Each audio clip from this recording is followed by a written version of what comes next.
Shalom, selamat pagi Bapak Ibu Saudaraku yang dikasihi Tuhan kita Yesus Kristus. Berjumpa kembali dengan saya di program Morning Devotion, dan pagi hari ini kita ada di tanggal 10 di bulan Januari tahun 2022. Kita bersyukur pagi ini kita boleh ada semua karena kemurahan Tuhan. Puji Tuhan, sebelum kita melangkah sepanjang hari ini, kita mau merenungkan kebenaran firman Tuhan. Di program Morning Devotion ini kita akan belajar tentang pembentukan. Tema saya pagi ini adalah dibentuk seperti bejana. Puji Tuhan, sebelum kita membaca Alkitab kita mau berdoa terlebih dahulu. Mari kita satu dalam doa. Bapa, dalam nama Yesus kami bersyukur buat segala kebaikan Tuhan yang Tuhan nyatakan dalam hidup kami. Pagi ini kami boleh ada semua karena kemurahan Tuhan. Dan sebentar kami mau merenungkan firman Tuhan. Tuhan beri kami pencerahan, pengertian agar kami boleh mengerti kebenaran-Mu dan kami boleh menjadi pelaku firman-Mu. Terima kasih Tuhan, dalam nama Yesus kami berdoa. Haleluya. Amin. Puji Tuhan.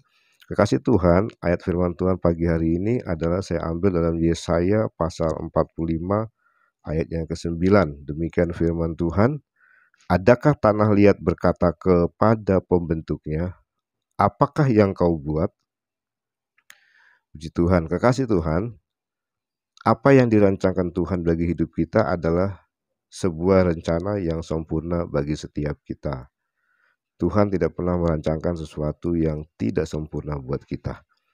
Sesakit apapun proses itu, kekasih Tuhan, ingatlah bahwa semua itu bertujuan mendatangkan kebaikan bagi kita. Rasul Paulus mengingatkan kepada kita demikian, siapakah kamu, hai manusia, maka kamu membantah Allah? Dapatkah yang dibentuk berkata kepada yang membentuknya, mengapakah engkau membentuk aku demikian? Nah, kekasih Tuhan, apakah tukang periuk tidak mempunyai hak atas tanah liatnya untuk membuat dari gumpal yang sama suatu benda untuk dipakai guna tujuan yang mulia dan suatu benda yang lain untuk dipakai guna tujuan yang biasa?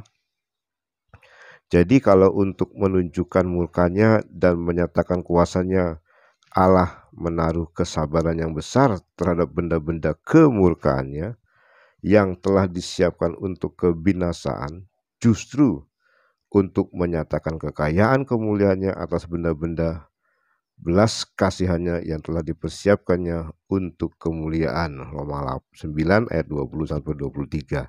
Nah, kekasih Tuhan, Tuhan punya hak yang penuh atas kita. Ciptaannya dan hukuman yang kita alami tidak lain adalah sebuah proses pembentukan ulang bejana dari yang rusak menjadi sempurna. Semata-mata karena Tuhan sangat mengasihi kita dan mempersiapkan kita agar layak menerima kemuliaan bersamanya.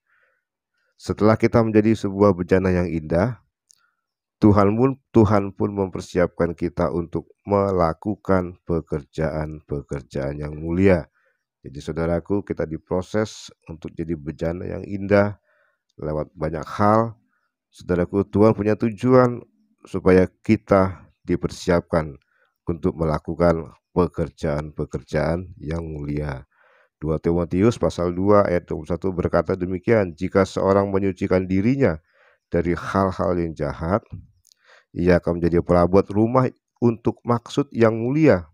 Ia dikuduskan, dipandang layak untuk dipakai tuannya, dan disediakan untuk setiap pekerjaan yang mulia. Kasih Tuhan, kita tidak akan mampu melakukan itu semua jika kita masih berupa bejana yang rusak. Karena itu Tuhan terus membentuk kita. Penjunan itu membentuk kita terus supaya kita menjadi bejana yang mulia. Nah, kekasih Tuhan, jika di antara teman-teman atau di antara kita ada yang sedang mengalami proses pembentukan ulang, bersabar dan bersyukurlah. Karena itu artinya Tuhan begitu mengasihi kita dan tidak ingin satupun dari kita binasa. Saudaraku, biarlah sepanjang hari ini kita mempersiapkan diri kita. Kalau kita sedang mengalami proses kehidupan, tetap bersabar, tetap bersyukur, karena Tuhan punya rencana yang luar biasa buat kita. Kemuliaan Tuhan akan dinyatakan dalam hidup kita, dan kita akan dipakai oleh Tuhan untuk hal-hal yang mulia. Tuhan Yesus memberkati kita semua. Selamat pagi dan selamat beraktivitas. Shalom.